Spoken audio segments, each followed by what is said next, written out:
Chapter 21. A New Departure in Flavorings. "Dear me, there is nothing but meetings and partings in this world, as Mrs. Lynde says," remarked Anne plaintively, putting her slate and books down on the kitchen table on the last day of June and wiping her red eyes with a very damp handkerchief. "Wasn't it fortunate, Marilla, that I took an extra handkerchief to school today? I had a presentiment that it would be needed." "I never thought you were so fond of Mr. Phillips that you'd require 2 handkerchiefs to dry your tears just because he was going away," said Marilla. "I don't think I was crying because I was really so very fond of him," reflected Anne. "I just cried because all the others did. It was Ruby Gillis started it. Ruby Gillis has always declared she hated Mr. Phillips. But just as soon as he got up to make his farewell speech, she burst into tears. Then all the girls began to cry, one after the other. I tried to hold out, Marilla. I tried to remember the time Mr. Phillips made me sit with a boy, and the time he spelled my name without an E on the blackboard, and how he said I was the worst dunce he ever saw at geometry and laughed at my spelling. And all the times he had been so horrid and sarcastic. But somehow I couldn't, Marilla, and I just had to cry too. Jane Andrews has been talking for a month about how glad she'd be when Mr. Phillips went away, and she declared she'd never shed a tear. Well, she was worse than any of us, and had to borrow a handkerchief from her brother.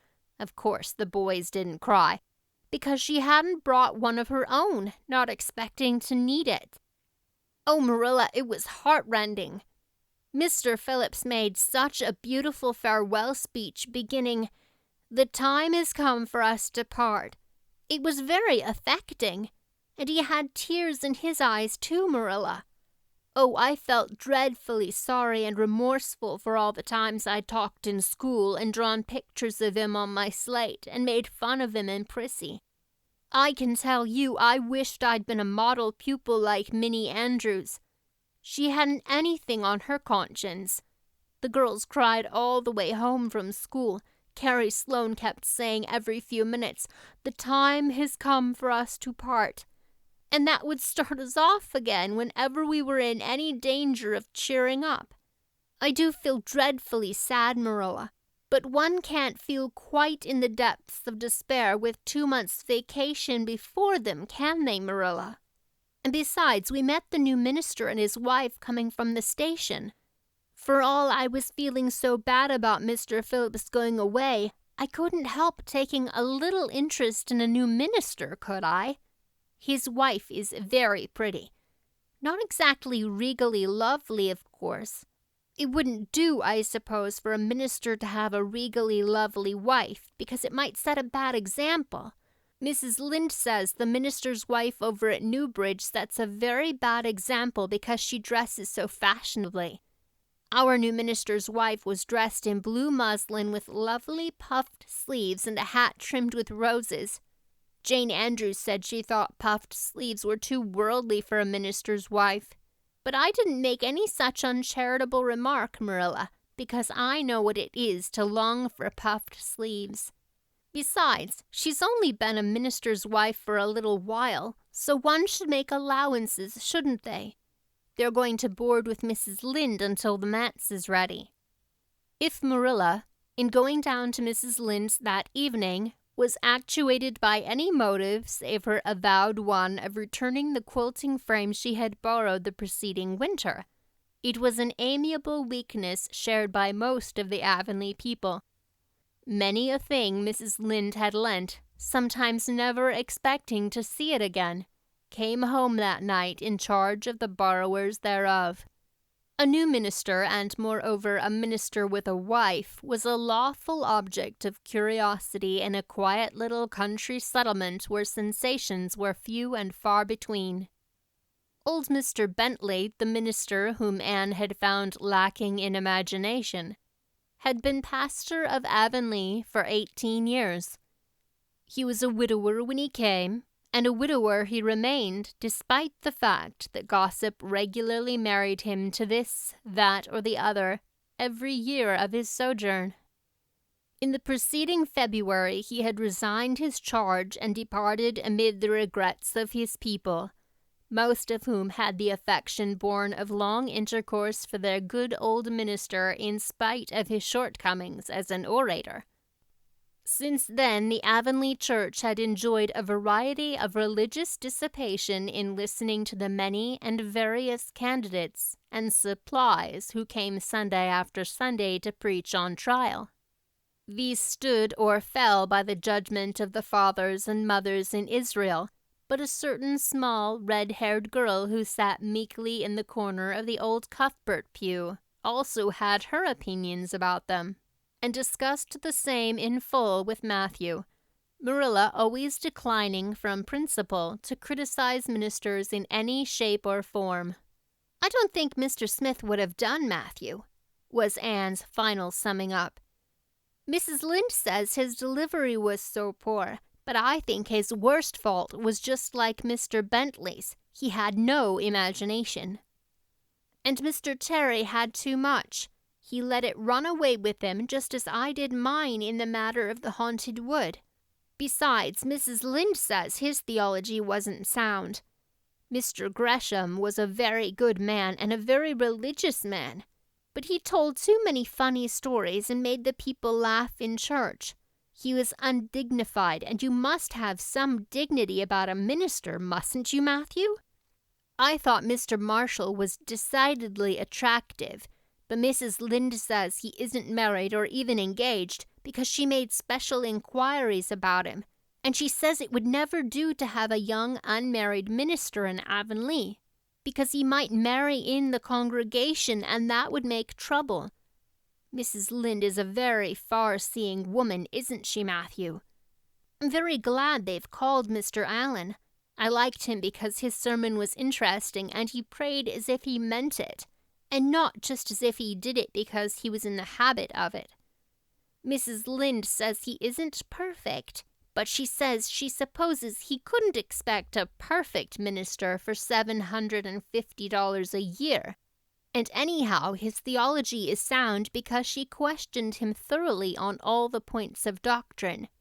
And she knows his wife's people, and they are most respectable, and the women are all good housekeepers. Mrs. Lynde says that sound doctrine in the man and good housekeeping in the woman make an ideal combination for a minister's family. The new minister and his wife were a young, pleasant-faced couple, still on their honeymoon, and full of all good and beautiful enthusiasm for their chosen life work. Avonlea opened its heart to them from the start.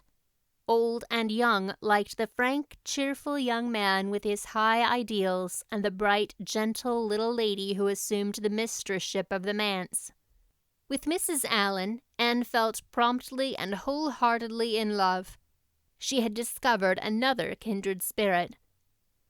"Mrs. Allen is perfectly lovely," she announced one Sunday afternoon. "She's taken our school, and she's a splendid teacher. She said right away she didn't think it was fair for the teacher to ask all the questions. And you know, Marilla, that is exactly what I've always thought. She said we could ask her any question we liked, and I asked her ever so many. I'm good at asking questions, Marilla." "I believe you," was Marilla's emphatic comment. "Nobody else asked any except Ruby Gillis, and she asked if there was to be a Sunday school picnic this summer. I didn't think that was a very proper question to ask because it hadn't any connection with the lesson. The lesson was about Daniel in the lion's den, but Mrs. Allen just smiled and said she thought there would be. Mrs. Allen has a lovely smile. She has such exquisite dimples in her cheeks. I wish I had dimples in my cheeks, Marilla. I'm not half so skinny as I was when I came here, but I have no dimples yet. If I had, perhaps I could influence people for good. Mrs. Allen said we ought always to try to influence other people for good. She talked so nice about everything. I never knew before that religion was such a cheerful thing. I always thought it was a kind of melancholy. But Mrs. Allen's isn't, and I'd like to be a Christian if I could be one like her. I wouldn't want to be one like Mr. Superintendent Bell." "It's very naughty of you to speak so about Mr. Bell," said Marilla severely. "Mr. Bell is a real good man." "Oh, of course he's good," agreed Anne. "But he doesn't seem to get any comfort out of it. If I could be good, I'd dance and sing all day because I was glad of it. I suppose Mrs. Allen is too old to dance and sing, and of course it wouldn't be dignified in a minister's wife. But I can just feel she's glad she's a Christian, and that she'd be one even if she could get to heaven without it. I suppose we must have Mr. and Mrs. Allen up to tea some day soon," said Marilla reflectively. "They've been most everywhere about here. Let me see. Next Wednesday would be a good time to have them. But don't say a word to Matthew about it, for if he knew they were coming, he'd find some excuse to be away that day. He'd got so used to Mr. Bentley he didn't mind him, but he's going to find it hard to get acquainted with a new minister, and a new minister's wife will frighten him to death." "I'll be as secret as the dead," assured Anne. "But oh, Marilla, will you let me make a cake for the occasion? I'd love to do something for Mrs. Allen, and you know I can make a pretty good cake by this time." "You can make a layer cake," promised Marilla. Monday and Tuesday, great preparations went on at Green Gables. Having the minister and his wife to tea was a serious and important undertaking, and Marilla was determined not to be eclipsed by any of the Avonlea housekeepers. Anne was wild with excitement and delight. She talked it all over with Diana Tuesday night in the twilight, as they sat on the big red stones by the Dryad's bubble and made rainbows in the water with little twigs dipped in fir balsam. "Everything is ready, Diana, except my cake, which I'm to make in the morning, and the baking powder biscuits, which Marilla will make just before tea time. I assure you, Diana, that Marilla and I have had a busy 2 days of it. It's such a responsibility having a minister's family to tea. I never went through such an experience before.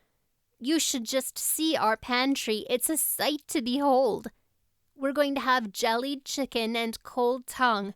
We're to have 2 kinds of jelly, red and yellow, and whipped cream and lemon pie and cherry pie, and 3 kinds of cookies and fruit cake, and Marilla's famous yellow plum preserves that she keeps especially for ministers, and pound cake and layer cake, and biscuits as aforesaid, and new bread and old bread, in case the minister is dyspeptic and can't eat new. Mrs. Lynde says ministers are dyspeptic, but I don't think Mr. Allen has been a minister long enough for it to have had a bad effect on him. I just grow cold when I think of my layer cake. Oh, Diana, what if it shouldn't be good? I dreamed last night that I was chased all around by a fearful goblin with a big layer cake for a head. It'll be good all right, assured Diana, who was a very comfortable sort of friend. I'm sure that piece of the one you made that we had for lunch in Idlewild 2 weeks ago was perfectly elegant. Yes, but cakes have such a terrible habit of turning out bad just when you especially want them to be good, sighed Anne, setting a particularly well-balsamed twig afloat. However, I suppose I shall just have to trust to Providence and be careful to put in the flour. Oh, look, Diana, what a lovely rainbow! Do you suppose the Dryad will come out after we go away and take it for a scarf? You know there's no such thing as a Dryad, said Diana. Diana's mother had found out about the haunted wood and had been decidedly angry over it. As a result, Diana had abstained from any further imitative flights of imagination, and did not think it prudent to cultivate a spirit of belief even in harmless dryads. But it's so easy to imagine there is, said Anne.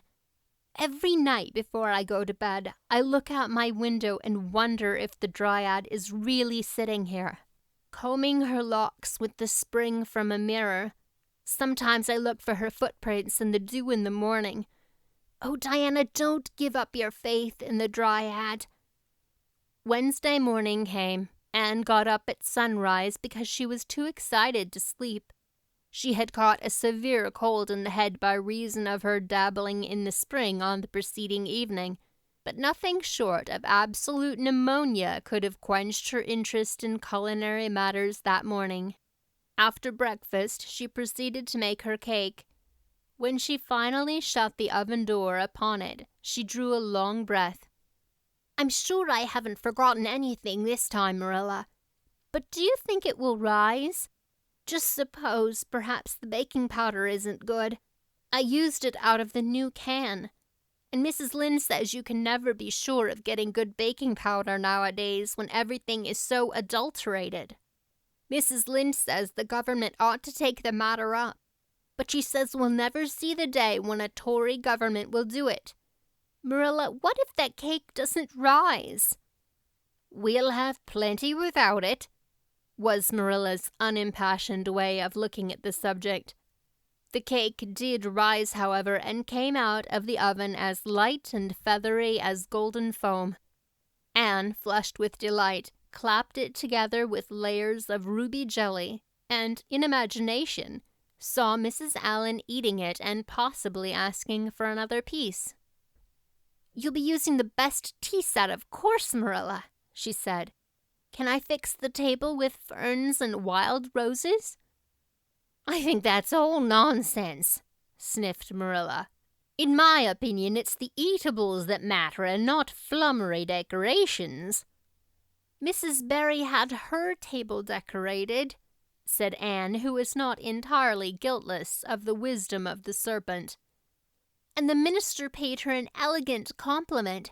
He said it was a feast for the eye as well as the palate." "Well, do as you like," said Marilla, who was quite determined not to be surpassed by Mrs. Barry or anybody else. "Only mind you leave enough room for the dishes and the food." Anne laid herself out to decorate in a manner and after a fashion that should leave Mrs. Barry's nowhere. Having abundance of roses and ferns, and a very artistic taste of her own, she made that tea table such a thing of beauty that when the minister and his wife sat down to it, they exclaimed in chorus over its loveliness. "It's Anne's doing," said Marilla, grimly just, and Anne felt that Mrs. Allen's approving smile was almost too much happiness for this world. Matthew was there, having been inveigled into the party only goodness and Anne knew how. He had been in such a state of shyness and nervousness that Marilla had given him up in despair. But Anne took him in hand so successfully that he now sat at the table in his best clothes and white collar and talked to the minister, not uninterestingly. He never said a word to Mrs. Allen, but that, perhaps, was not to be expected.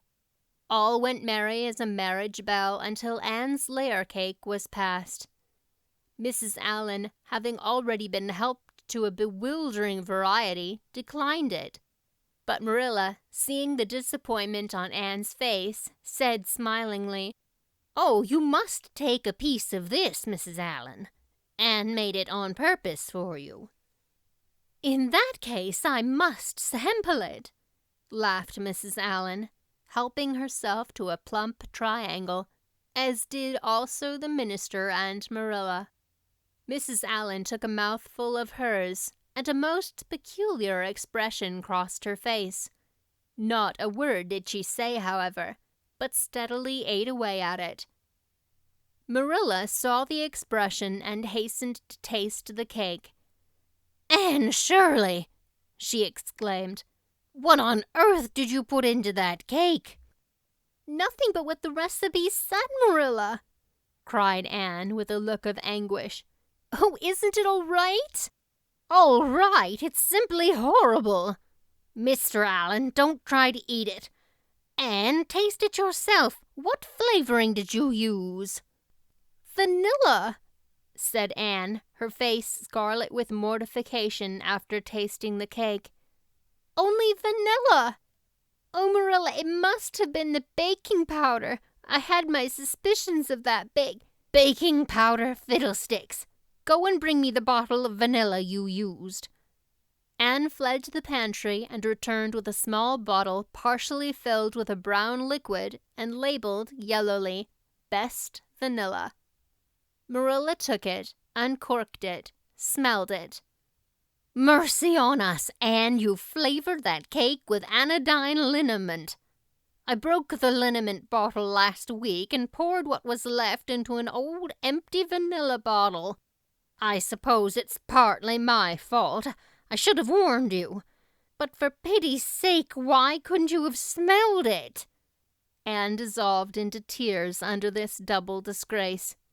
"I couldn't. I have such a cold." And with this, she fairly fled to the gable chamber, where she cast herself on the bed and wept as one who refuses to be comforted. Presently, a light step sounded on the stairs and somebody entered the room.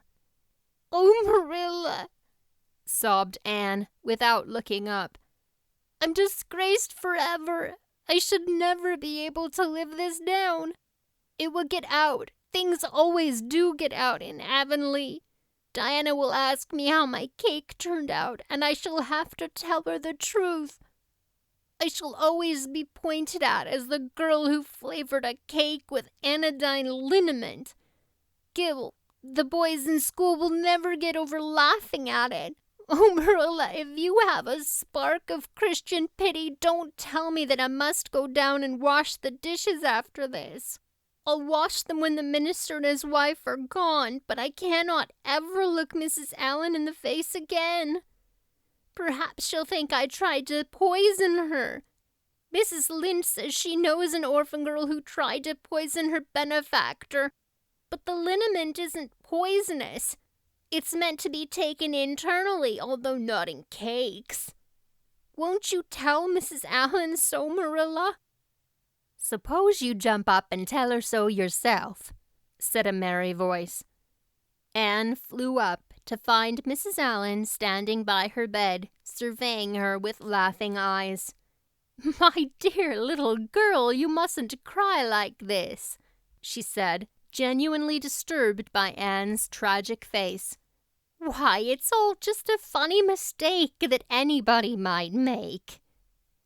"Oh, no, it takes me to make such a mistake," said Anne forlornly. "And I wanted to have that cake so nice for you, Mrs. Allen." "Yes, I know, dear, and I assure you I appreciate your kindness and thoughtfulness, just as if it had turned out all right. Now, you mustn't cry any more, but come down with me and show me your flower garden. Miss Cuthbert tells me you have a little plot all your own. I want to see it, for I'm very much interested in flowers."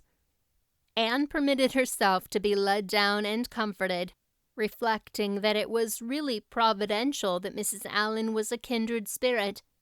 Nothing more was said about the liniment cake, and when the guests went away, Anne found that she had enjoyed the evening more than could have been expected, considering that terrible incident.